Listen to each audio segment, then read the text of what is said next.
Welcome to the Grimfrost Podcast. Today's guest is J.B. Christofferson, musician, guitarist, and lead singer in the Swedish Viking-themed heavy metal band Grand Magus. Welcome to the Grimfrost Longhouse. Thanks. How's your head? Better than expected. Yeah, because we had a really proper Viking welcome last night here in Karlstad. Yeah, absolutely. Yeah. And you actually told us yesterday that you had some relations to this area of Sweden. So you spent a lot of time here in your youth, right? Yeah, I mean, like half of my relatives are from Värmland. Yeah. And so I spent some time here when I was younger, but that's a long time ago. So no news to you, anyways, to come to this part of Sweden. No, I'm very fond of it, especially the nature around here is beautiful. It is. Yeah. It's lovely, and with the massive lake. Yeah. Vanir. Yeah. Yeah, that's cool. So we've known each other for a while. I mean, we even toured together A few times. Yeah. A couple of times. Last time in 2019. Yeah. But I really have some really good memories of that because, I mean, in my opinion, you're one of the best metal singers out there. To be honest, I'm not super honest. I think that you have this strong, powerful voice that I really like. But a strong memory I have after touring with you is I was struggling with my voice, and it was kind of rough, and I didn't really know what to do. And you gave me some really, really good advice that has really helped me, especially when it comes to my hearing. So the advice was that ask your monitor guy to turn up the high end in your hearing, and you'll hear yourself better even if your voice is like shit. It's going to feel better. And it's true, it does. So that really helped me a lot. Wow. So thanks for that. Yeah, that's great. It's any kind of tip you can get as a singer is always gold. It's always welcome, isn't it? Yeah. If it's good, obviously. Yeah. But I'm not a technical singer at all, but I picked up some advice along the way, and you know, if there's anything I can do to help someone, you know, I'm Same happy here, to actually. do it. Yeah. So that's true. So one of the things that I actually happened to me as well, and I was actually thinking about this because I heard somewhere that you were thinking about like how your voice is going to hold up for touring and stuff like that. And you probably already know this, but I had an issue where I lost my voice on a tour a few years back, and it wouldn't return. It just didn't matter what I did, and it turned out I had an infection on my vocal cords. And I went to a few doctors, and eventually I found a good doctor. I got some like penicillin for it, like antibiotics. But I also contacted a vocal doctor in Sweden, and he was talking to me on the phone because I was in Poland at the time. He was talking to me on the phone as he was assisting his colleague when they were operating on an opera singer. Like, he was in like surgery. Wow. Okay. So in the middle of the conversation, it's like, all right, give me a minute. I'm just gonna sew this up. Yeah, and then it came back. All right, Yeah. now we can talk. So he said, like, you need to get a resonance tube. In Swedish, it's a fonationsrör. I'm not sure if you've ever heard of them. It's one of those glass pipes that you blow into. Yeah. Yeah, it looks like a glass straw. Yeah. And it just revolutionized everything. Okay. Seriously, I can wake up in the morning and have no voice at all. And I do that for 10 minutes, and my speaking voice is back. Okay, cool. Insane. That I actually bought one of those as well, and tried it, but I realized that I've been doing, you know, the lip roll thing for a very long time, and it's the same. It's the same? Yeah. Because what you do is that you, since you, when you do the lip roll, you have to be very careful with the amount of air pressure that you, Yeah. And that's the thing, that you put less stress on your vocal cords, so they start to be better at connecting, instead of trying to like Yeah. this, or start to talk or scream. Yeah. When you do the lip roll, and it's the same thing with the straw, the glass straw, Yeah. that in order to because you do bubbles in water, Yeah. right? Exactly. Yeah. In order not to just blow everything out, you have to be very careful with the air pressure. Yeah. Yeah. Definitely so. But like they're all good. But I also did the lip roll Yeah. before, and I never maybe it didn't really work for me. So maybe that's why then. Maybe. Yeah. Because it's definitely a technique. It's not something that you just learn. It was actually Bill Steer in Carcass. Oh, really? He wasn't in Carcass then. He was in Angel Witch. We did a Yeah. tour with them. And it was Bill who showed me the lip roll thing. And for me, it was like a revolution because, like you said, you wake up in the morning and you're like, Yeah. like this.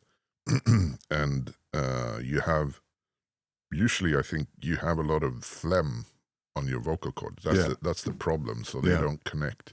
And in order to get rid of that, the lip roll thing really, really works for me. Yeah. Yeah. Doesn't mean that I will sing well, but Oh yeah, you do. but Yeah. the voice kind of it becomes much clearer, and Yeah. you don't feel the kind of it feels clearer, I would say. Yeah. Anyways, thank you for the tip. Yeah, That's where I was hey going to man, go. anytime. Yeah. So, this wouldn't be a Viking pod if we didn't talk about Vikings. So, we're going to talk more about like music and singing later on. But Okay. a lot of the lyrics for your band, Grand Magus, is themed around Vikings, the Viking Age, and Norse mythology. Yeah. So, where did your interest in the Viking Age start in the first place? Well, really early, I would say. I mean, like when you grow up in Sweden, our age, you got in touch with Norse mythology in school. Barely, but yes. Okay, yeah. Well, for me, I seem to remember that it was really early when I don't know the exact age, but definitely in school. But the thing that really started it for me was that my dad used to tell me stories. He used to read, from books about animals talking and stuff like that, more like fairy tales, but also some Norse mythology stuff. So for me, I think the interest is more in the mythology side rather than the historical thing. And then later on, Bathory. Oh, of course. Yeah. That was it, and I think the combination of the Norse mythology, Viking thing, and heavy metal, you can't really. I mean, you can go wrong with it, but it's a good combination. So, why do you think that is, that heavy metal and Viking mythology work so well? Because I actually also happen to think that. Really? Yeah. Well, I think that. Well, it's a good question. I mean, heavy metal encompasses so many different themes and attitudes. It would be very strange if Judas Priest, had Viking or nature themed songs somehow. I think at least the Judas Priest, I can see that. Yeah, they're more for me. They're more like urban somehow. And some metal bands deal with science fiction and space and things like this. But I think Scandinavian bands, they have this kind of melancholy feel, the minor feel to it, to the music, and I think it really fits with kind of romanticism about nature, and I feel that the Norse mythology is very much a nature type of mythology, Yeah. if you know what I mean. So it fits somehow. It's difficult to explain. I always thought of it like that the mythology has all the elements of metal as well. It can be like brutal, disgusting. Hmm. It can be like epic Yeah. and very introvert and like moody as well. So it has all these elements that you can combine into all the different aspects of what metal is. Yeah, that's a very good point. Exactly, and also like you said, that it's not about one story. It's about so many different aspects of human life. Even Yeah, though they're gods, they act very much like human beings. they're very human. Yeah, yeah, exactly. The Norse pantheon is superhuman in all their ways, Yeah, which is evident like from Thor's fits of rage to the neuroticism of Odin yeah, and the envy of Loki and all those things. yeah, Yeah. exactly. And Odin's romantic affairs, Yes. Yeah. unstoppable. Yeah. Yeah. Yeah. So how much would you say that the Norse mythology and the Viking Age history, well, not so much the Viking Age history, as you said, but the Norse mythology inspires your creativity then? I don't know. You don't have to warm up your voice, dude. Well, I mean, for me, it always starts with the music, really. So it's always the music that inspires the lyrics, not the other way around for me. Oh, so the riff come first. Absolutely, Yeah. yeah. So I've never had like a lyric that I wanted to make a song about. Oh, It's okay. always been the other way around, yeah. So then the music, if the music, I guess, inspires the lyrical themes, and also for me, the lyric part is, it's almost like an intuitive thing. It's not like writing a story for me. It's more like poetry somehow. Okay. I'm not really necessarily exactly sure what a song is about. Yeah. It's more feeling, uh, rather than from start to finish Yeah. a story. So do you see your lyrics more as storytelling, or is it like more philosophical, or like personal expression, or is it all of these? I think all of these, yeah, to a varying degree. I mean, yeah, it's a combination, but first and foremost, it's an emotional thing, I would say. Okay. And I think metal music is very emotional. It is. That's what it does or hopes to do, Mm, I think. that's true. So, do you have a favorite saga or piece of the mythology that you return to, or do you have do you just, oh, this could be a cool song about something, and then you go look it up? Or Um, I usually, um, I look up stuff when I'm not doing music, actually. So okay, yeah, and then it kind of pops up when it's time to write. I'm not the type of person that writes music constantly. I know there are a lot of musicians who say, "Oh, I write 10 songs every day, yeah, no and matter what." I always thought that was crazy. Yeah, how do you? Are you mad? Yeah. I prefer to do other stuff, to be Yeah. honest, when it's not. But when it's time, I usually get really inspired because um, I enter into a different phase Yeah. for me, from everyday life, kind of. Uh, so yeah, when I'm not doing music, I read a lot and sometimes reread old stories like Egil Skallagrimsson or Yeah, Njal or something like that. And uh, one thing that think is very underrated in these stories is that they're very funny. they are.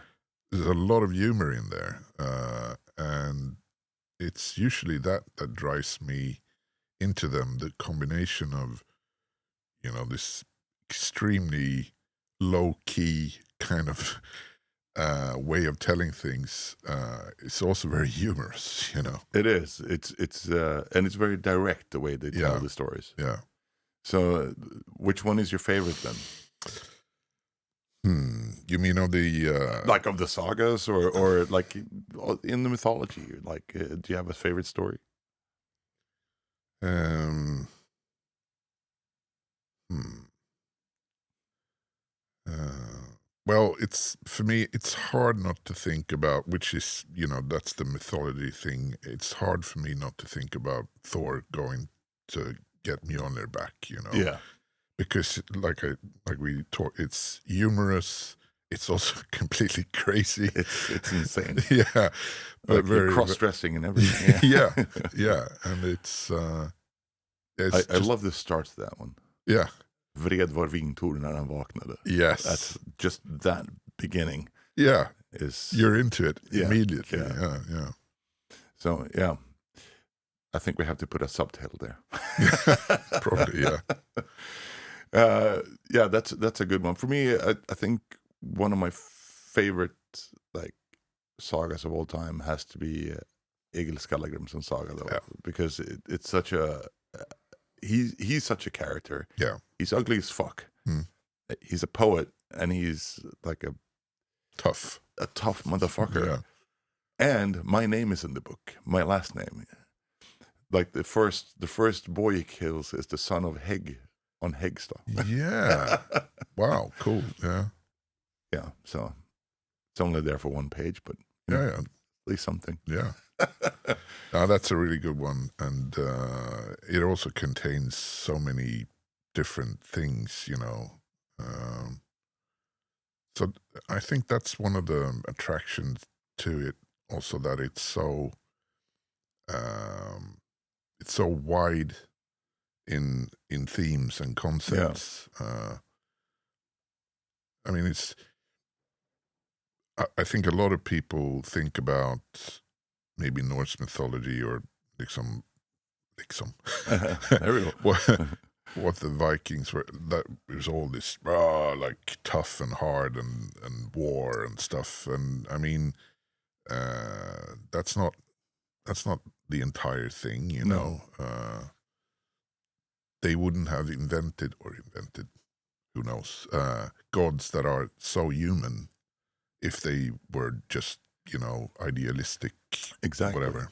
And I think it's interesting. We did a podcast with one of the foremost experts in Norse mythology in the world, Neil Hmm. Price, and he had a really interesting take on the Norse gods, which I think is I never really thought about it, but if you look at the chief god of the Viking Age society, which is Odin, right? Hmm.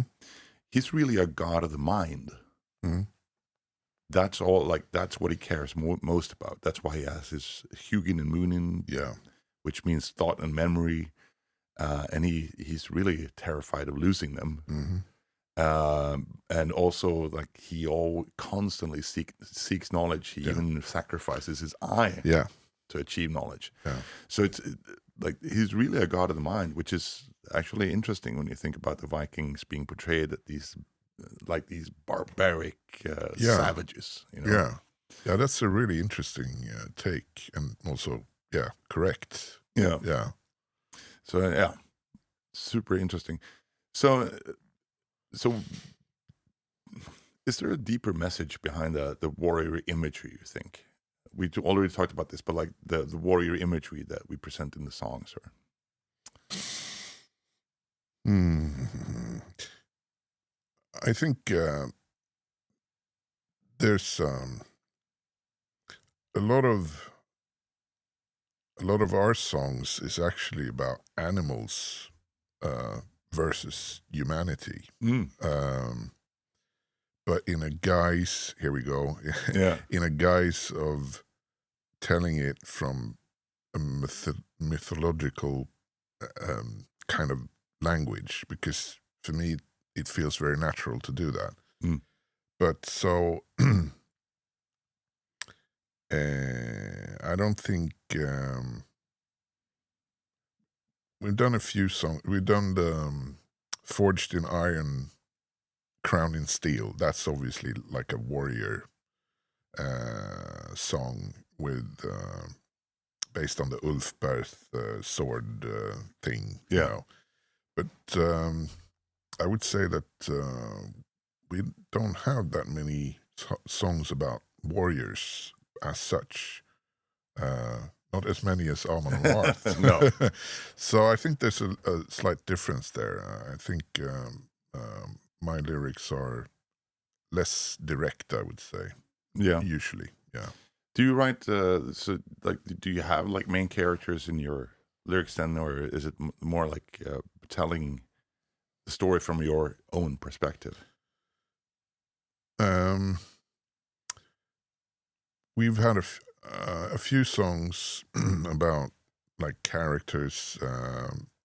We have a song called Steel versus Steel, which is about Edric of Melnibone, the Michael Moorcock character. And I did a song called The Shadow Knows about the pulp Avenger, the Shadow, Yeah. one of my favorite characters of all time. And there's been maybe a few more, but normally no. My lyrics are weird emotional concoctions that take stuff from all kinds of things, really. So I'm not an organized lyricist, you know.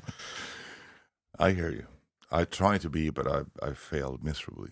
I don't think you do. I think you are probably a much more organized I lyricist don't than know. I am. I think so. Maybe. Yeah. Yeah. And yeah, my lyric writing is more towards storytelling, but Yeah. sometimes also more like a philosophical.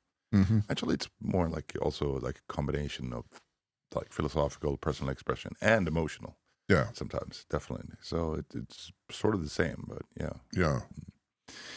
So you've had a long career even before Grand Magus. When did you realize you wanted to be a singer in a metal band in the first place? When our singer left. Oh yeah. Yeah, I used to be just a guitar player. And Okay. yeah, so the bands that I was in before Grand Magus, we always had a singer. So I was only the guitar player. And then Fox and me were in a band. I don't remember the name, but a friend of ours, also from Falun, where I pretty much grew up, he was singing and decided that he wanted to do something else in some other band, I guess. So I thought, well, I don't seem to be tone deaf, so maybe I could try, you know. And it kind of worked, but that was very much, that was more like Jimi Hendrix type music. Mm.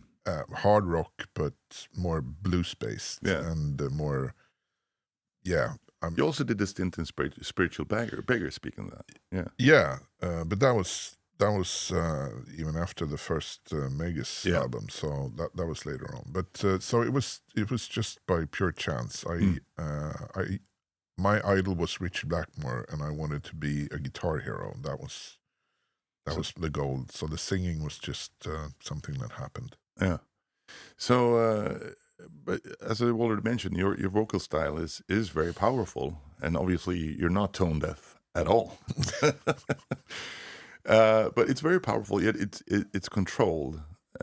Like we already talked a little bit about warm up techniques and stuff like that. But how do you maintain that tone and that voice over the decades? Because obviously, the human voice Yeah. changes, and touring puts a lot of strain on the voice and all such things. So how do you do that? Um,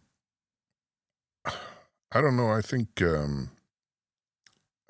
have a pretty natural technique that doesn't really strain my voice that Mm. much.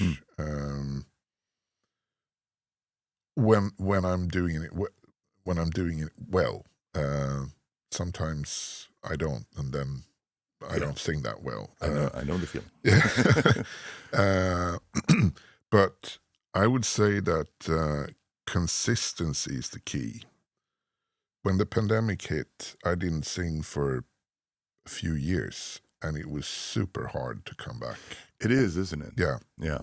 so that was a struggle. But before that, doing it a lot, um, with breaks in between. Luckily Mm. for me, then, because I don't do it full time, But consistency, I think, is the key, because you learn every time you sing. You learn about your own body and how it should feel when you're doing it right. Exactly. Yeah. Yeah. So consistency, absolutely, and don't take a long break without doing some singing, because then it's going to be tough. Well, for me, when I've done that, but I totally agree with you. But when I do that, when I do take longer breaks, which happens occasionally, I know that if I have a tour coming up or a studio session coming up, Yeah, I need to start early. yeah, And I usually start by doing a proper warm up and then doing maximum 30 minutes of rehearsing. yeah, And that's that for the first couple of weeks. yeah, Just 30 minutes hmm, to get the right feel. yeah, And then once I start, like, oh, there it is, then I can extend it into longer. Like, yeah. do you have the same procedure when if you have a longer I, setup, or do you just go in and do it? I wish I was that organized. I think, as I recall, when we did the first stuff after the pandemic, we kind of rehearsed for 2 or 3 days, and I was like, "Fuck, man, I can't do this. I can't sing. I can't sing these songs because I don't have that range anymore." Yeah. Um, but somehow, after a while, it became, because what happened was that I lost the connection with how it should feel. So I just pushed instead, Yeah. and that doesn't work. That never works. No. But then, I mean, you have a completely different style of singing than I do, and I think there are differences Definitely in so. how you approach it. Yeah. I think especially because growling, you don't use your vocal cords that much. A little bit, obviously, but not as much as Really? normal. Yeah, How does that? because you have you have the fake vocal cords in your throat. It's Uh-huh. like little pockets that you kind of balance the sound How? against, and then if you go like high pitch, you open up your mouth and you're more up here Yeah. and like in the top of the mouth almost, or at Hmm. least I am. Wow. So the vocal cords themselves, obviously you use them, but it doesn't strain the voice as much as you might think, Hmm. which is interesting. But it is a very specific technique, and when you find that sweet spot, you have it. But one thing that I also, now we're talking about me here almost, Yeah. but one thing that I learned, and maybe you will agree with me here, that a key for singing properly and singing well is posture. Yeah. That's Because if you probably slunch over, you don't have the push that you need. that's probably true, and that's probably one of the reasons that it's not a good idea to play guitar and sing at the same time, because I wish I could be, Yeah, standing like this all the time, but I can't. of course not. You have to, and yeah, Yeah, so I think, uh, when I just had a mic, it's easier because, number one, you can move around, So you Yeah. can find the sweet spot with the monitors, because I still use, Yeah. monitors and stuff.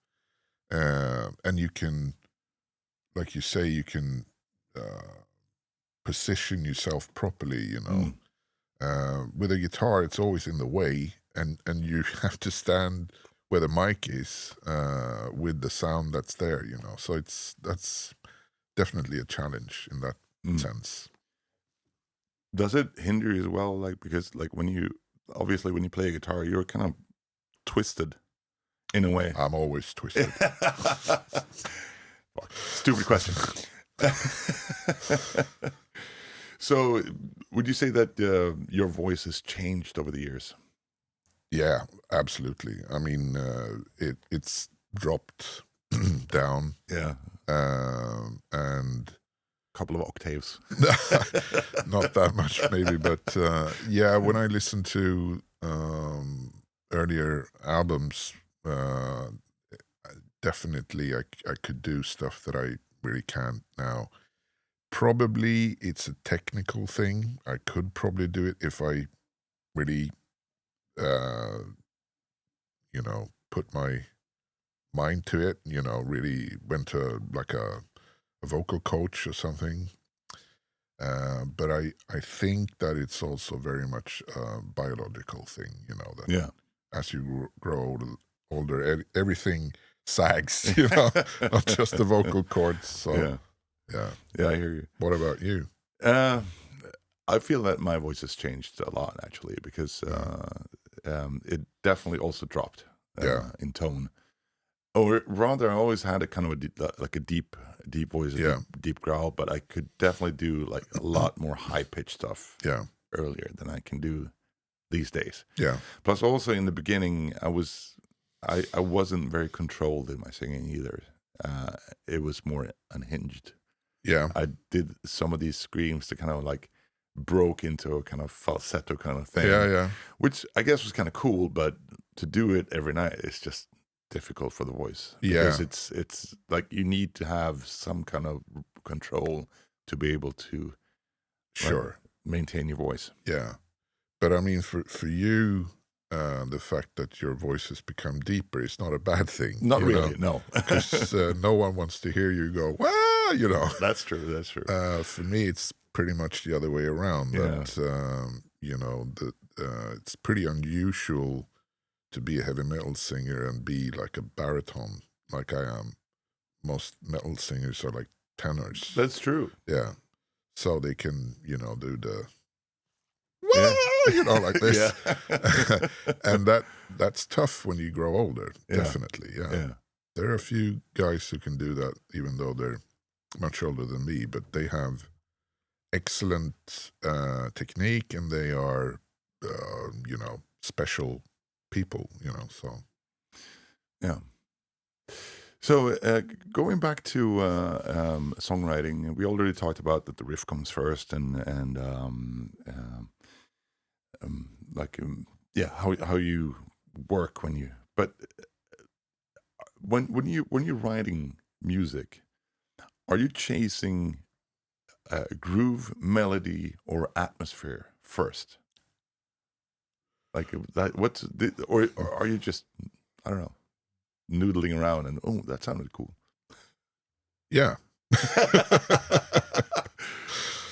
So yeah, but okay, that was I kind of gave you the answer there, and gave you an easy way out on that one. But let's put it this way: like, when do you know that you have like a good riff? Yeah, that's a good question. You just know.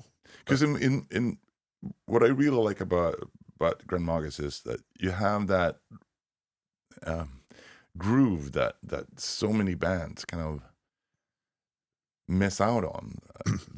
They write super technical or complicated riffs, but you have the groove and the melody, but also with an atmosphere to your songs. Mhm. So you have that's what I really like about Grand Magus. So when do you know that that yeah, this is a riff we're going to build a song on? Yeah, well, the groove is really important, and I think that comes from listening a lot to, like Jimi Hendrix, CC Top, Elvis Presley. Man, we're listening to the same stuff. Yeah, really? Okay. I remember Chuck Berry was one of my earliest favorites, and also like Bo Diddley and stuff like that. Oh, wow. So, yeah. So the groove, and also obviously bands like Deep Purple and Uriah Heep, and also, I mean, Sabbath, super groovy. Oh, yeah. They are. Super groovy, which many people don't seem to understand, that the thing that makes Sabbath so good, even the early stuff, is that it's super groovy, Yeah. So I was always into that. I wanted it not to be, I wanted it to be, have a kind of a, ebb and flow that sucks you in, want to bang your head to it. Exactly. And I totally, I would say you succeeded in that, in my opinion. But so then you're noodling around in your guitar and you go like, oh shit, this sounds cool. What do you do next? If it, usually I let it rest for like a day. And then if I remember it the day after, that's a good sign. And then I record it, just a voice memo on the phone.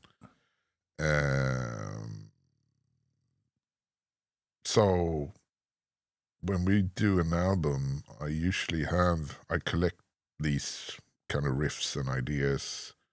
Sometimes it even leads into, like a verse and a bridge and maybe even a chorus. And then we gather, Ludwig, Fox, and I, and we try them out, and everyone pitches in their take on it. No, that sucks, or where should we go from here? And then same thing, we just record it in the rehearsal room. The most simple way you can do it. So we never, or rather, on the last two albums, we haven't done any demos or anything. We just, we jam, and record it super simple. It's eerily similar to what we do. Cool. Olavi is one of the main songwriters, and that's exactly what he does. He sits in the sofa with an old acoustic guitar with nylon strings. An acoustic? Yeah, and he just does stuff on it. Wow. It's like, oh, that's a cool riff. And then if he remembers it the next day, he'll play it on an electric guitar and record it. Cool. It's like, well, it seems to be working. Yeah. Or at least that's what he used to do. Maybe it's a little bit different these days, but he used to have that old acoustic guitar with nylon strings. I remember that. Wow.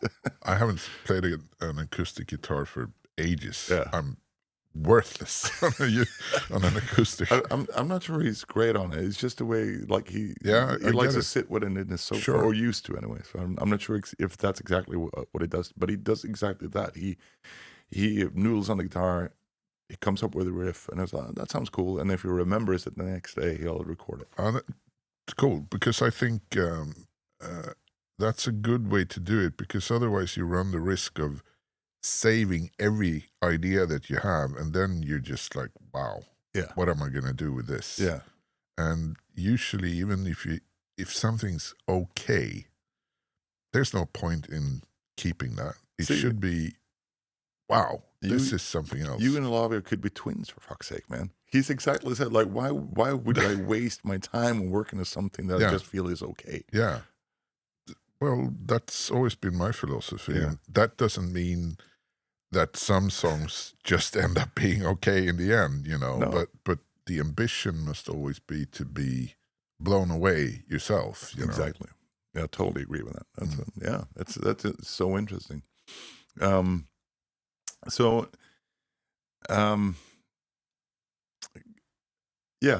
But since going back to the lyrics again, then,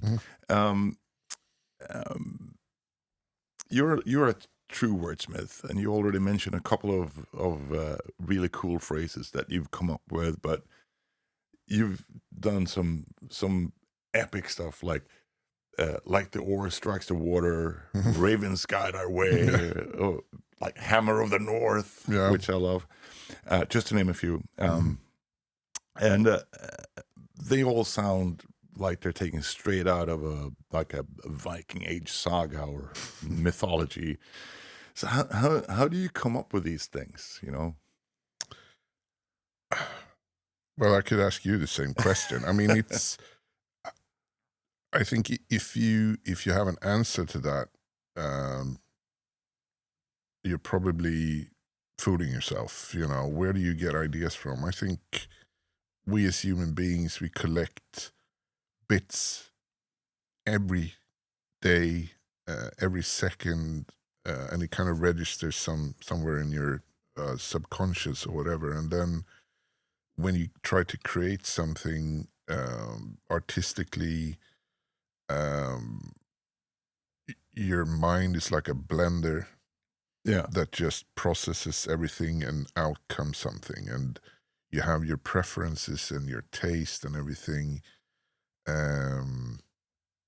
So I don't have a clearer answer than that. But I, I know what I want to project because that's what I got from other metal bands. I want to project, power, the sense of, you know, um, overcoming difficulties and the sense of, Yeah. joy, Yeah. feel good. Exactly. And you mentioned, Ravens Guide Our Way. For me, that's like, yeah, Yeah. it gives me, I smile when I think about it, Yeah. and that's the feeling I got from all the metal bands that I grew up with that I loved. They gave me this sense of imagination and freedom and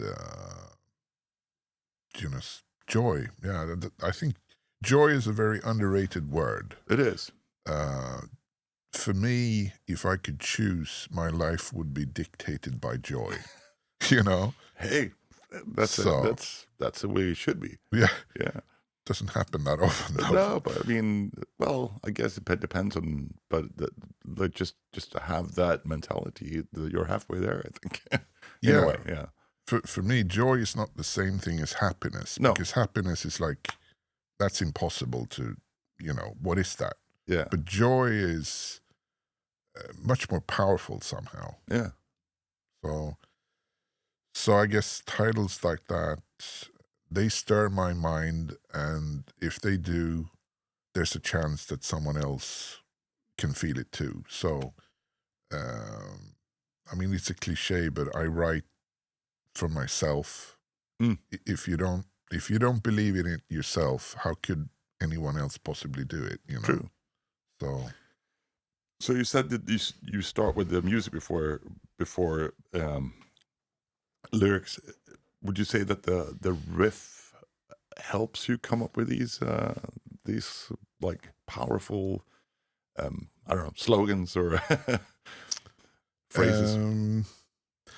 yeah, I think what I usually do once I have an idea of what a song will be, where it will end up, I usually start noodling on the melody, the vocal Mm. melody. And then when I do that, I use like nonsense, Oh, okay. words, but also real words. But I put in like fire or Yeah. burn or, Mm-hmm.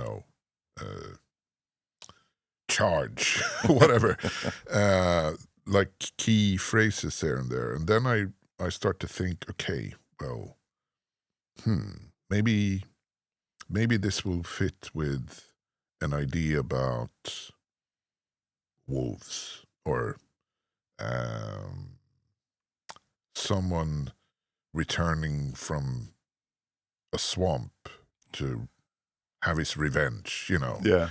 And then I replace all the, you know, nonsense noodling that I've been doing with the real lyrics. Yeah.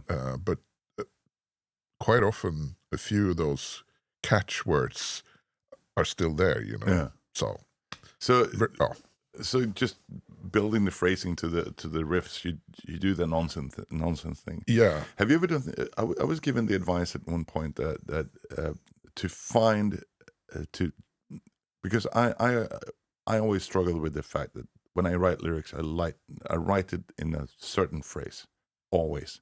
Mm-hmm. So if I start writing lyrics because I have an idea, it will be the same kind of phrasing all the time, and then I have to rework it sometimes. So I got this advice from Jens Bogren. I think you know him, obviously, and he said, like when you're working on take a book,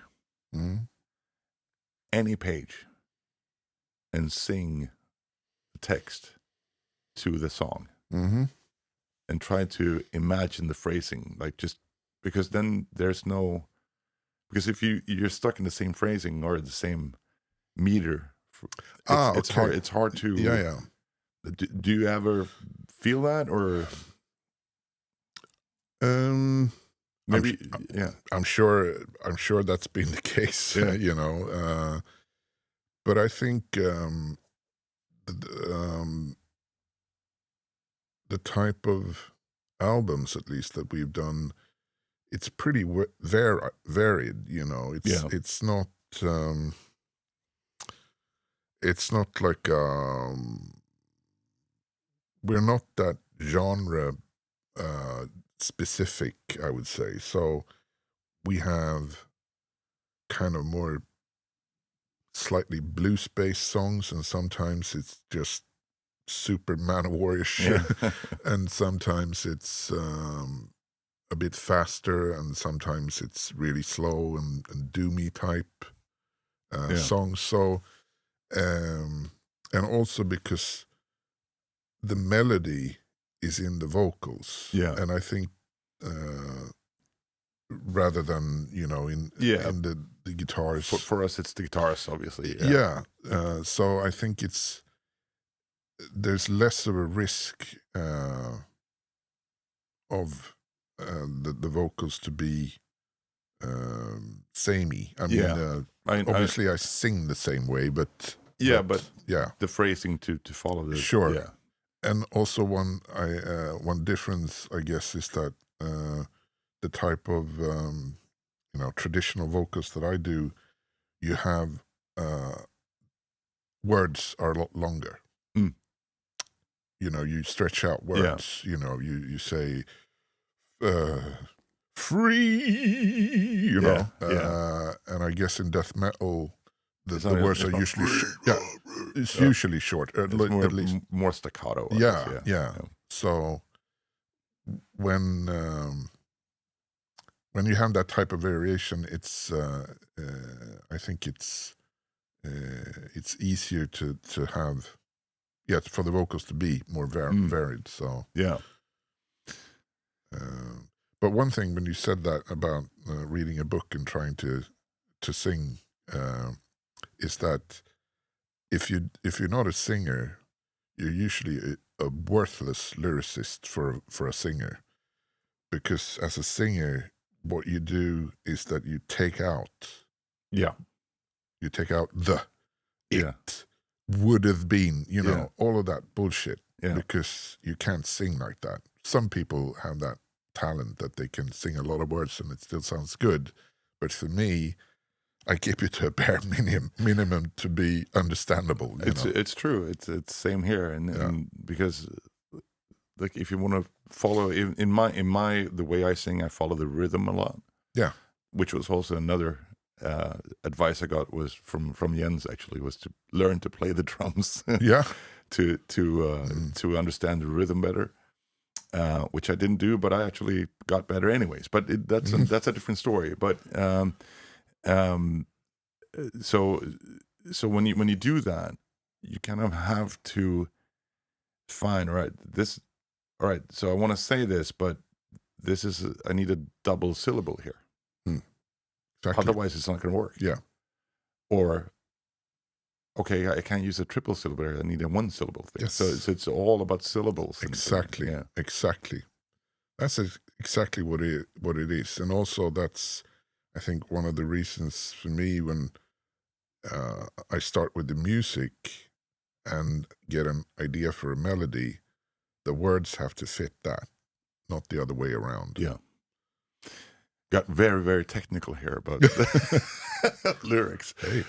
So, what would you say has allowed Grand Magus to stay consistent while trends in metal changes? Because it's been like you already said, you've had quite an extensive career, and there's been trends coming and going during that time. Yeah, well, Is it just stubbornness? yeah. No, we know, like I said before, if you don't believe it yourself, how can it be meaningful to anyone else? I think the people who like our music like it because it's honest and it's emotional and it's from the heart, you know, it's not a calculated trend. Yeah. And also we've never been a part of, you know, like a clique or, you know, a trendy band. Mm. We've always been kind of weird because, yeah,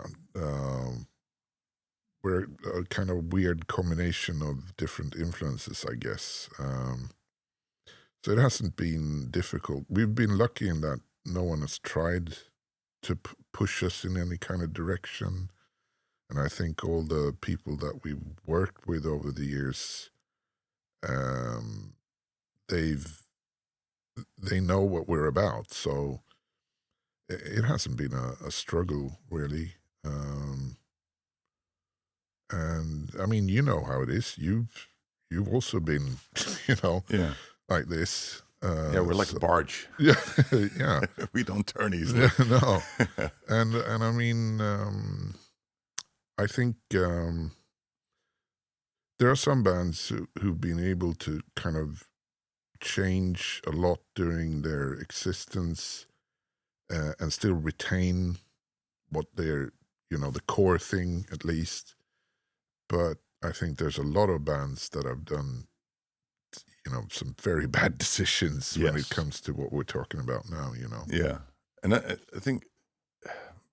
think you're exactly right. I think that's exactly the way we've always, um, but we always put it in the way that we write the music that we ourselves want to listen to. Yeah. That's it. Yeah. You know, it's That's where you start playing in the yeah, first place, you know. exactly. And we kept that. And also I have also known bands who have like, oh, it's trendy to play this type of music now, so they switch towards that. Mm. But it never feels genuine, and it just fades away. Yeah. I totally understand bands that, you know, okay, we've done this now. Yeah, We want to do something else. We want to experiment because our heart tells us to do that. yeah, That usually ends up being interesting, at least. yeah, But if you do it out of, you know, we have Just- to put bread on the table, you know, yeah. doesn't work. No, Art doesn't work that way. exactly what I was going to say. Art doesn't definitely not work that way No. because people are going to know. And Yeah. it's true. At least in genre music, you know, the super mainstream, super commercial world, maybe it's a bit different, you know. Yeah, Maybe. yeah. I think for maybe like pop musicians, they have it's a different thing Yeah. because I think they're more fluent over genres and stuff like that Yeah. than metal musicians are. I Yeah. would say, but yeah, you're right. So we talked about like chasing the groove and the melody and the atmosphere and all that stuff, but um, what do you think? A lot of I'm not going to generalize here, but in my opinion, anyways, a lot of modern metal bands they kind of misunderstand something when it comes to heaviness. Mhm. So, what do you think that it is that they kind of lack or misinterpret or misunderstand? Well, I think I mean, it's all down to taste, really. I It mean, is. what I consider heavy might be for someone else just boring or old school. I don't know, but I think one of the things that I kind of miss in modern metal is space, Yeah. because for me, heavy has always meant quite a lot of space. A song like Hell's Bells, Yeah. the start stop Mm. thing, to me, that's heavy. And a lot of metal music today is so saturated. There's so much stuff going on, and the production is so massive that there's no space in the Yeah. music. So, I mean, isn't there a saying? Maybe that's when you're holding a speech, but I think it kind of translates into music as well. Is that it's in the space where the magic happens yeah, in a way. yeah. At the same time, I mean, it can be super heavy when it's super massive as well. But then it's usually, I mean, if you have someone screaming constantly and the double kick drum is like, Yeah. and the guitars are like super saturated and the bass is just, then you could just put on a vacuum cleaner, you know? So some either the guitars have to stop for a while, or or the singer has to, like you said, follow the rhythm and Yeah. shut up once in a while, Exactly. Yeah. or the drums have to at least go down to half tempo, or maybe the double kick. Yeah, I know exactly what you mean. I think there's something to be said for like a faster paced song with a lot of technical stuff and Absolutely. which can be cool. But Yeah. if that's all you do, it flattens out, Yeah. becomes just a mess. Yeah.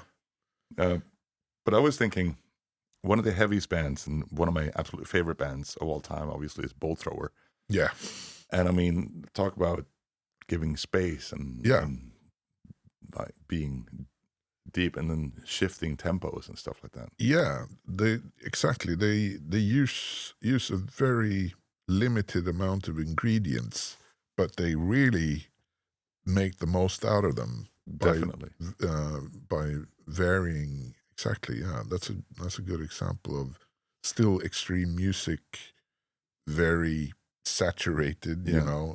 but still heavy because it's yeah. That's a good example. Yeah. So, what do you think heavy metal should stand for in 2026?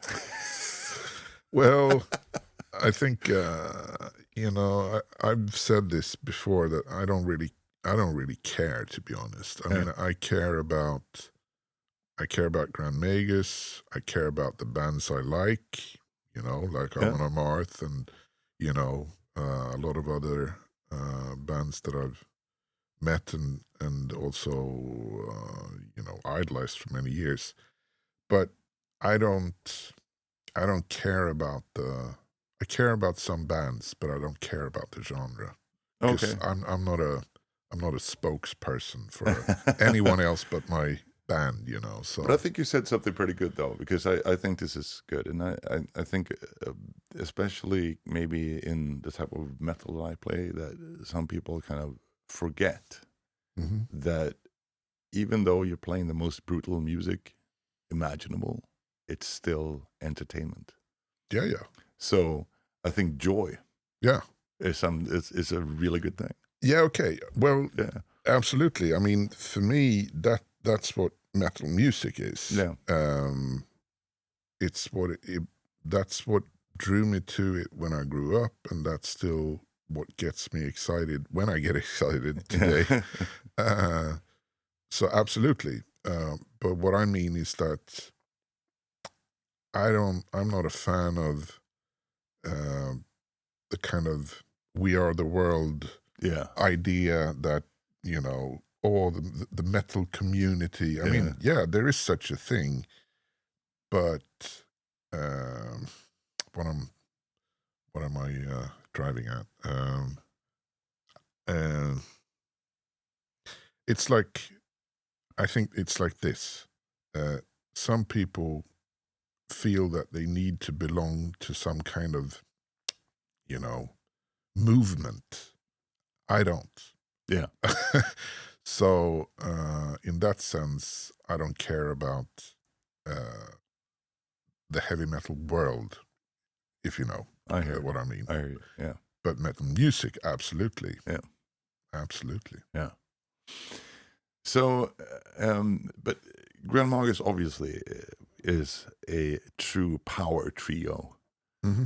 Uh, so, how are you able to transfer the heaviness of Grand Magus on the album to the stage?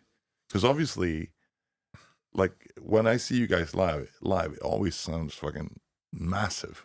Yeah. And yeah, and you have like guitar, which is also vocals in your case, bass and drums. That's it. Yeah.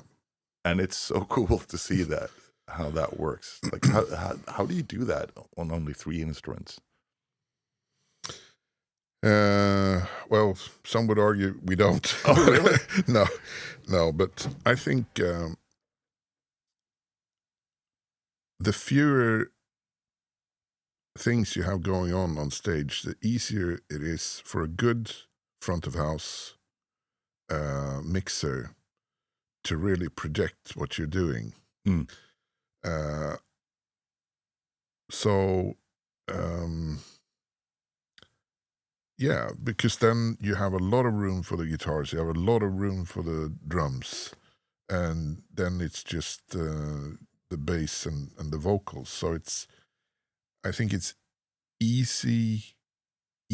much easier to do a front of house mix for a trio than it is for a, Like a quintet or yeah, like we are. yeah, Yeah. a five piece, yeah. Which is maybe kind of paradoxical, but I mean, Black Sabbath. Yeah. It's True. one guitar, one bass, a drummer, and And then a singer. yeah. Yeah. So it's Sort just of that the I same sing, thing. yeah. Yeah. And I don't think anyone has ever said that Sabbath didn't sound heavy Oh, live. no. Fuck So no. yeah, Always super heavy. yeah, I think what it is I totally agree with you on that. I think to like if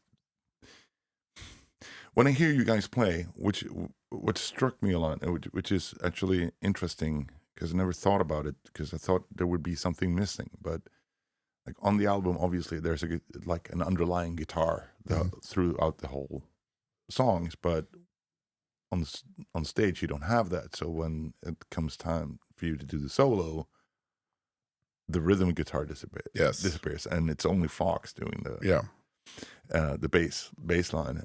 And in my opinion, that actually kind of makes it like, I'm not going to say even better, but it really works. cool. Because all of a sudden the tone of the solo stands out, and it becomes almost like more intimate in a way, but still like really Cool. present. It's hard to describe it. Cool. Yeah. Also, I mean, Fox's playing and sound is also more akin to like a really heavy guitar than a standard very clean bass tone. So that covers up quite a lot, and I mean, it carries. Also, when you listen to music live, a lot of it is in your head. You know, you fill in a lot of stuff. It's true. As a listener, Yeah. you know, because, and also like you focus on different things. So Yeah. maybe I'm very happy to hear that the solos work, but maybe one of the reasons that it works for some is that now I'm listening to this, you know. Yeah. So it takes over, kind of. Super focused. I'm almost autistic when it comes to that. Cool. No, I'm just kidding. Yeah, but it's really interesting, and it's one of the things where we've always tried to maintain using not using keyboards and stuff Mhm. like live, we have resorted to putting some elements on backtrack that just to emphasize certain parts Mhm. of a song or something, Mhm. because it's that way on albums. So we kind of want to put it in there. If Mhm. it's like a horn somewhere that Yeah, kind of yeah. lifts us, but otherwise we also try to stick to the instruments that are on stage. And Yeah. I think you're right. It it becomes cleaner and more accessible for people to hear it, I think. Yeah, and also, I mean, that's how we started. I mean, the live. You wanna know that what you're watching and hearing is, at least I do. Same. Yeah. Yeah. And yeah, there's a lot to be said about that these Yeah, days. it Yeah. is definitely so. So going back to Vikings, because obviously this is a Viking Mhm. exploring the Viking age. So, what do you think that the Viking theme fascinates so many people around the world today? Because it's become very popular, hasn't it? Yeah, definitely. I mean, it's a global thing, I guess Yeah. now. I think maybe it wasn't that well known as the Greek mythology, or the Romans, or even the Egyptians, and I think people are very interested in stories, and they're very interested in historical events, um, and I guess for a lot of people, the whole Viking Norse thing was kind of fresh. It was Mm. a fresh take, if you Yeah. want to use a very modern phrase, on um, like a new bent on, and also imagery, and stuff that wasn't that well known. Mm. So I think that maybe that's one of the reasons. And it is fascinating. I mean, like I said, I'm more from the mythological perspective, that there's no good or evil, Yeah. and it's got a lot of nuances to it that I think people find fascinating. Yeah. I always thought that also, like just gonna put my personal thought in Mm. here, but one thing that I'm kind of thinking is that Vikings, they're on the edge of being both historical and mythical, Yeah. meaning that we know some things about Hmm. them, but most of the stuff about them we don't know. Yeah. So there are a lot of stuff that's left to your own Yeah. imagination. Yeah. At least that's what it is for me. Hmm. Same Even here. yeah. Yeah. So maybe that's what appeals to Yeah. people. Yeah. That's a very good observation. Absolutely. But yeah, absolutely. Because I mean, there are other historical eras that there's so much more evidence around, Yeah, so there's not much you can. Doesn't stop people from making things up, though, of course. Yeah, that's true. changing Yeah, history and yeah, everything. But no, it's like you say, it's there. It's a border. It's like a half fact, half yeah, no one knows, and half myth. yeah. Yeah, Exactly. Yeah, which is exciting. Yeah. yeah. So, as a Swede, though, does Norse mythology feel personal, um, historic, or symbolic to you? Like, is it? Uh, I think it's very much personal, because it's been a part of my life as long as I can remember. That doesn't mean that I'm a religious person, No. or anything like that. It's just it feels very familiar somehow. Yeah. It's uh, the whole thing about the north and our climate here, and winter, and the evergreen forests, and stuff. It's so connected to the Norse mythology that it just feels very familiar. I think that's Yeah. for me, the closest term I can find. Yeah, I sort of feel the same thing. Hmm. Like it's a part of the soul almost. Yeah, exactly. Yeah.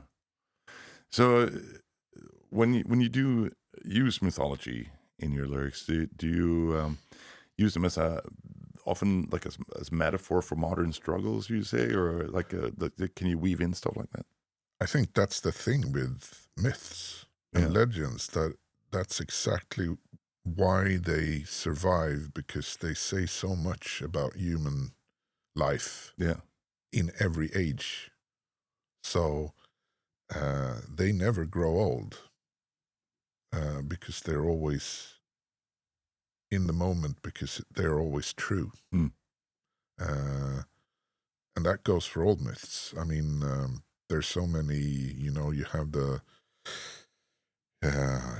King Arthur legends. You have the Christian legends and all other religious myths.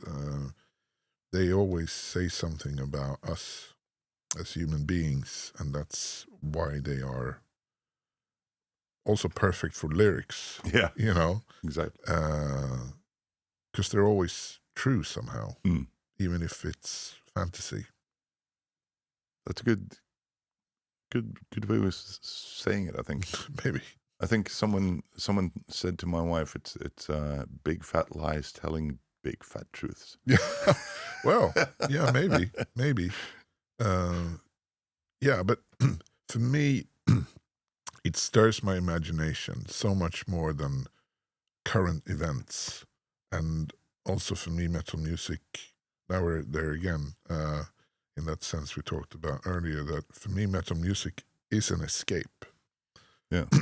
That's why I got drawn to it. I didn't want to think about, boring everyday life. I wanted to think about metal gods and listening to Judas Priest, and Yeah. uh, so yeah, for me, the mythical and the legends, they're perfect for that escape as well. Yeah.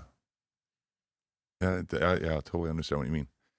So, speaking of that, like the stories and all that stuff, like I mean, obviously in Viking times, storytelling was an oral and a communal thing. Hmm. It was something that bound the community together. You gather around a fire, you tell these stories, Sure. the legends. Um, do you feel that performing live or like writing songs is like, does that feel similar to that?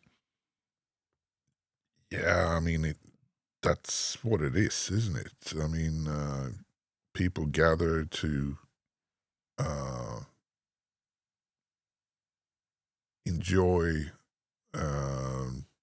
performance together with other people, Yeah. a shared experience. I guess it's in our DNA, so Mm. absolutely. The answer is yes. The simple answer, Yeah. yes. But how, like, do you ever get the feeling that like that the people really get into like what? Because I have a really strong live memory from when you played at um, ah Hellfest in Uh-huh. France, Okay. and I was watching you guys play from the stage, and uh, you ended the set with Hammer of the North, Hmm. and people were obviously singing along to the whole Hmm. song, and then at the end it's like oh Yeah. oh that thing, and it went on forever. Oh, Although you almost walked off the stage already, it's okay. like, Yeah. and I thought that was like I had like goosebumps. I thought it was such a powerful thing. But do you feel that people at at your shows sometimes they just get into the lyrics and the essence of what like the music in like more than other times or Yeah, I mean, hopefully they do. yeah. um, But is it something that you can pick up on stage? Yeah, I mean, I think performing the way we do is so much. What should I call it? Like a shared effort with the audience. Yeah. Uh, if the audience isn't into it, then we're not going to be any good. On the other hand, if they're into it, we can be as sloppy as can be, but it still is going to be a great show, you know. Yeah. And so maybe, and that's I think, fundamental thing about hard rock metal music is that the audience connection is that strong. You expect people to, bang their heads Yeah. and shout along and, stuff like that. The interaction is very important. Yeah. And maybe more so than, well, I don't have any experience playing any other type of music live, so I guess audience interaction is very important, and I guess it is for every type of music, really. And It is. yeah. I think so too. Although I would say, when it comes to metal people, the interaction I think is so different because it's a lot of singing along, Yeah. but it's also that almost like sometimes violent action going on with like mosh pits and all that stuff, but it's still with a really, like, people are just there to have a good time. Yeah. Yeah, I agree with that. We don't have any mosh pits though. That's your type of music. That's our type of music. Yeah. Yeah. I'd be very surprised. Maybe you can get a row pit. Yeah, maybe. Yeah. But yeah, I totally agree. I've never experienced hostility from from a metal crowd that we've played to. Never. Which is quite amazing considering that most of them are fucking drunk, That's true. But I guess the aggression kind of gets out in the music. Yeah. Whereas I imagine that, of course, there's been, stuff going on a metal concert as well, but generally metal audiences are really chill, even though they're like, "Rah!" That's true. And it's I have a good example of that is actually because we were playing Bloodstock, and my wife was going to meet us up there. So she flew into Birmingham and took a taxi out. Yeah. And the taxi driver is like, "Oh, what's going on?" "Yeah, it's a heavy metal festival." And he said, "Yeah, that's great. Like, but Bloodstock is." He knew the thing, he just didn't know it was going on. And it's like, "Yeah, like a couple of weeks ago, there was this hip hop festival in the same place, and there were ambulances and police cars, like, all the time, stabbings, fights, everything. Just was mayhem." And he said, like, it's never any problem with the Bloodstock festival. Okay. Which I think it's weird because in my experience, in a way, metalheads usually drink a lot, and that usually is, can lead to fights. But yeah, I think maybe also that it's more of a genre music, so that people are usually a lot more interested in what they're watching, whereas like mainstream festivals, yeah, it's a fun thing. It's a happening. It's a happening, yeah. So you get all kinds of, reasons for people to go there. Yeah. So, yeah, there's a lot more, I think, generally a lot more dedicated fans on metal festivals. Yeah. I think you have a really good point there. Yeah. So what do you think what would you like a fan to take with them from a Grand Magus concert? Well, I want them to feel joyous. Joyous. Yeah. There we go again. Yeah, absolutely. That's the goal. And, filled with a sense of, that that feeling. Yeah, Yeah, that's good. you know the feeling. I know the feeling. I know, and I know it very well. And I think you succeed in that in your shows, at least the ones I've seen. So, I've seen quite a few. Yeah, Yeah.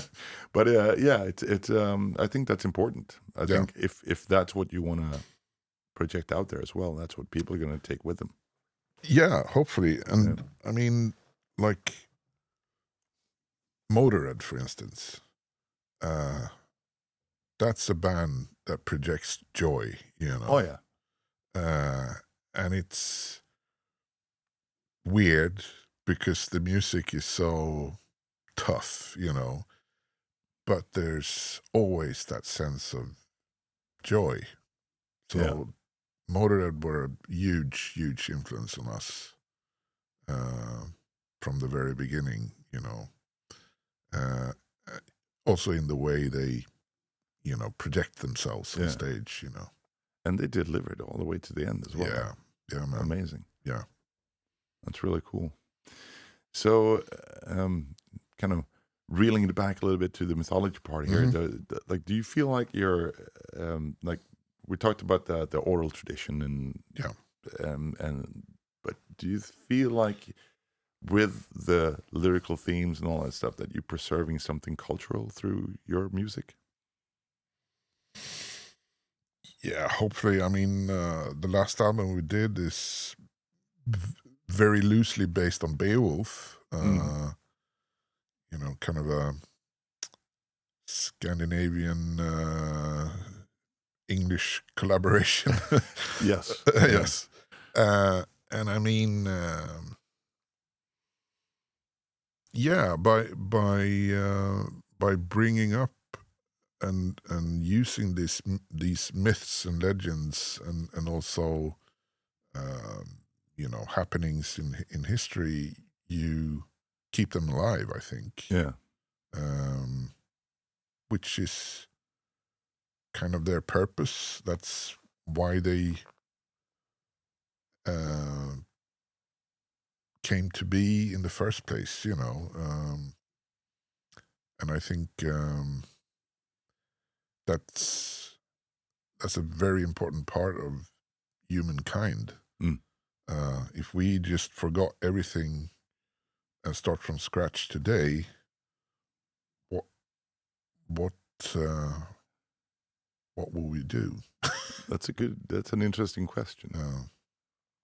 I think everything we do is based on experiences from other people back in time, and people weren't stupid.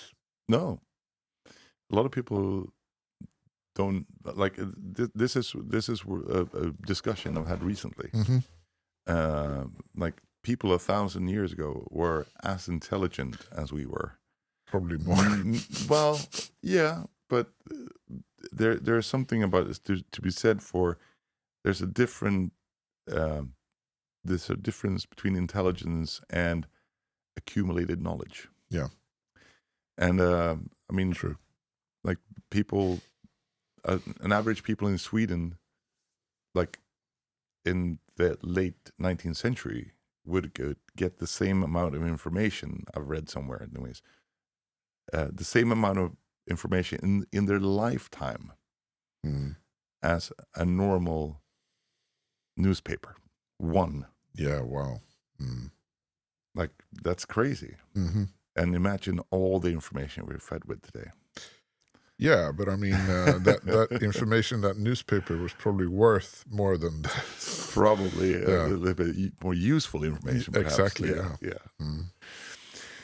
Anywho, intelligence. Yeah. But it's true. I mean, people back then, obviously, they lived in a different world, but they weren't stupid. No, sure. We wouldn't exist if they were. If they had been, Yeah, that's true. So, a little more fun question here then, though. If Vikings had electric guitars, do you think they would play heavy metal? Yeah. No. That's I mean, they had throat singing, which is kind of growling. Okay. Yeah. Yeah. But they didn't have electricity. No, that's true. But I Uh, mean, obviously, with electricity. yeah, okay, and Yeah. Marshall stacks. Yeah. Yeah. I'm wrapping my head around the image. That's a very, very weird question. I think they would. Yeah. But yeah,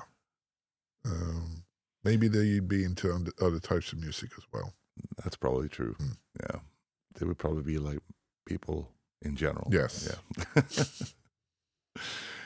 All right. If you could keep just one Grand Magus song as your legacy, Wow. which one would it be? I'm going to ask you the same question in a while. Oh, damn it. Well, I think maybe it's not my.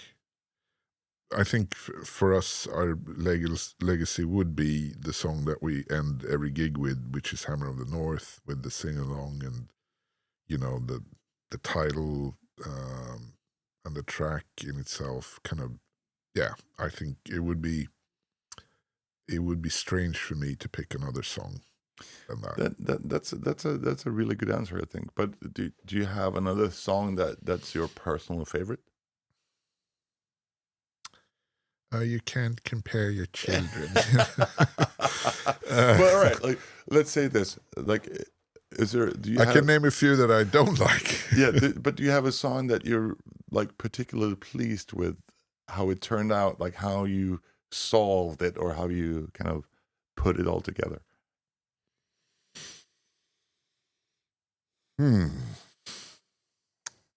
That's a difficult question.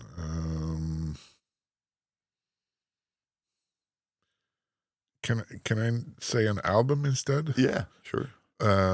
Okay. Then I would pick Iron Will, I think, because that was something that when we recorded everything, we just felt that this doesn't work, So we had to redo stuff, and we had to remix stuff, and we had to, work so hard, and it wasn't friendly process all the way through, and we were irritated at each other, and that's but it turned out to be something special. It is. So I would probably say that is, well, it's one of my favorite albums of yours, Iron Will. I think it's an amazing album, and I remember when I heard it as well. It was Will. Yeah. Who played Palmer, it? Will Palmer, yeah. He played it for us, and I was like, "Wow, this is awesome!" Cool. Yeah, cool. Rise Above were like, what are they doing? Yeah. But it turned out really well, and they were really cool to stick with us, Yeah. Even though we changed from where we started, so kind of musically, I mean. Yeah. Yeah, but I mean, obviously they liked what you did. Yeah. I know Will was over the moon about it, so yeah. Cool. So that's cool. All right, we're close into the end of this session, but we always end these little discussions or talks with two very special questions for our guests. Okay. And the first one is, if you could be a fly on the wall during the Viking Age, anywhere, during any specific event, historical event, or just like a phenomenon or something, what would you like to witness during the Viking Age? I would have loved to witness,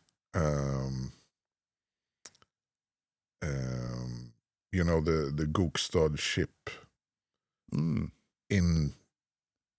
out at sea. How did it actually, flow through the sea, and how did they look when they were on it, and what was the weather like that day and stuff. Because that, the Viking ship image for me is so strong. Yeah. So to see that for real would be, as a fly on the on the on the sail. mast. Yeah, on the mast. That would be awesome. That'd be awesome. That's a really good answer. It's interesting though that we had the Grimfrost shipwright here doing, and he didn't say anything about sailing. I don't care about ships. So that's funny. Yeah. All right. Yeah, that's a great answer. I like that. Yeah. So then we come to the tough question. Would you have wanted to live during the Viking Age? Probably not. I think I enjoy being not in a war.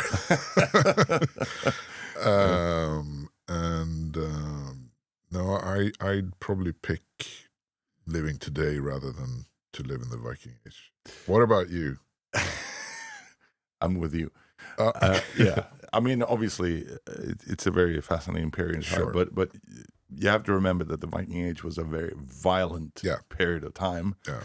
And knowing what we know today, like if you would be magically transported, I don't think you would be able to survive, basically, because it's like, basically, you need allies, you need to be able to defend yourself. I mean, you would be dead in a matter of weeks, probably. Yes. So yeah, it would be very, very difficult. Yeah, and I mean, people back then, they were used to hardship, and they were tough, probably a lot tougher than we are. Yeah, and they didn't live very long. Exactly. Either, so. I was going to say that we'd both be dead anyway. Yeah, probably. Yeah. Your favorite Amon Amarth song? I need to hear that. See, this is I agree with you. This is a tricky one. But if I would have to ask or answer that question, the one song as our legacy, I would probably choose. It's a tie between two, actually. But I would probably choose Twilight of the Thunder God as well, because has become the signum. But it is a close tie to Pursuit of Vikings. Pursuit of the Vikings, yeah. Because that riff is just so iconic. Yeah.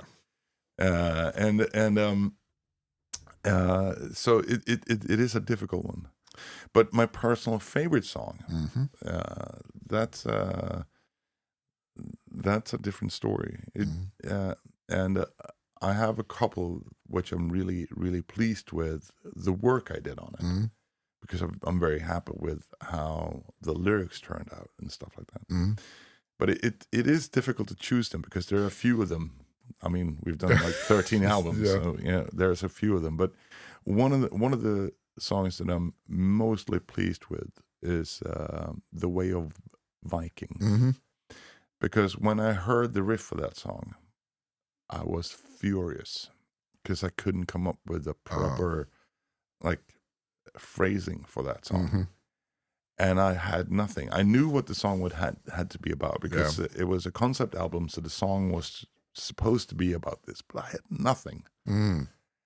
But you figured it out. Yeah, and the way I figured it out is something that I've never done before and never after either, really. But I took the riff in like Cubase, like the recording program, and put it on a loop.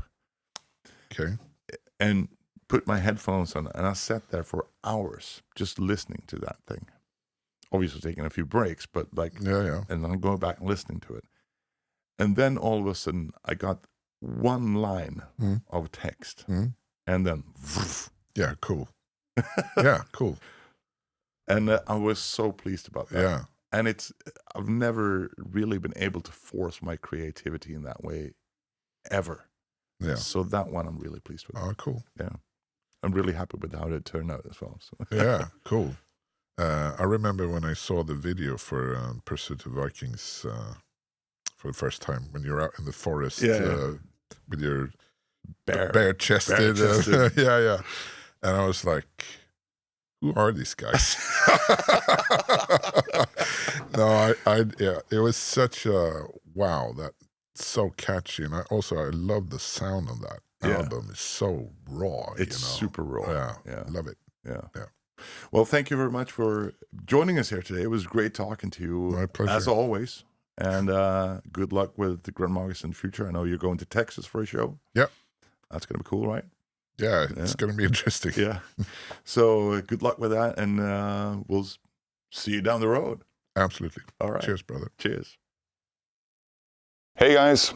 If you enjoyed this episode, check out our other episodes on our YouTube channel, Spotify, and other podcast streaming services.